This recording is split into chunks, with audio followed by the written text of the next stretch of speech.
আরাম একটা চেয়ারম্যান আর একটা মানুষের আমি এলাম এই এলাকার চেয়ারম্যান, তুই আর হলা। বাংলাদেশের চলচ্চিত্র অঙ্গন হারালো এক মমতাময়ী মা, একজন অসাধারণ শিল্পী ও এক আপনজনকে।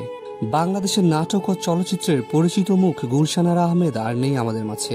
সকাল 6:40 তিনি পাড়ি জমালেন না ফেরার দেশে।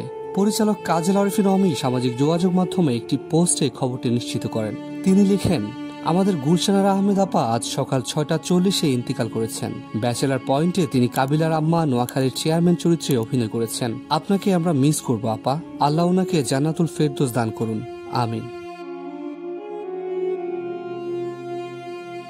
2002 সালে বাংলাদেশ টেলিভিশনের তালিকাভুক্ত শিল্পী হিসেবে নাটকে অভিষেক ঘটে গুলশান আরার, কিন্তু ছোট পর্দার গণ্ডিতে আটকে থাকেননি তিনি। তার হৃদয়ে ছিল চলচ্চিত্রের জন্য গভীর টান। এই স্বপ্ন থেকে তিনি অভিনয় জগতে পা রাখেন প্রয়াত নির্মাতা এনায়েত করিম পরিচালিত চলচ্চিত্র কদম আলী মাস্তানের মাধ্যমে। সেখান থেকে শুরু হয় এক দীর্ঘ গৌরবময় যাত্রা। তিনি উপহার দিয়েছেন একের পর এক দর্শকপ্রিয় সিনেমা, চরিত্র, ডনগিরি, ভালোবাসা আজকাল, পোড়ামন। প্রতিটি চলচ্চিত্রে তিনি ফুটিয়ে তুলেছেন এমন সব চরিত্র যেগুলো আজও দর্শকের মনে জীবন্ত। নাটকে তার কৌতুক আর আবেগমাখা অভিনয় তাকে নিয়ে গেছেন ভিন্ন উচ্চতায়। বিশেষ করে ব্যাচেলর পয়েন্টে কাবিলার আম্মা কিংবা নোয়াখালীর চেয়ারম্যান চরিত্রে তার অভিনয় ছিল দর্শকের কাছে বেশ জনপ্রিয়।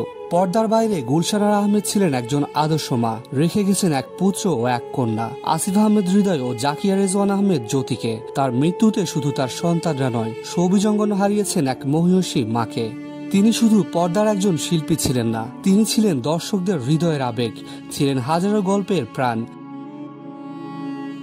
শিল্পীরা মরেন না, তারা রয়ে যান দৃশ্যপটের স্মৃতিতে, সংলাপে। গুলশান আরা আহমেদও আমাদের মাঝে রয়ে যাবেন ঠিক সেভাবেই, একজন প্রাণবন্ত অভিনেত্রী হিসাবে, একজন হাসিমাখা মায়ের রূপে, একজন প্রেরণাদায়ী নারীর প্রতিচ্ছবি হয়ে।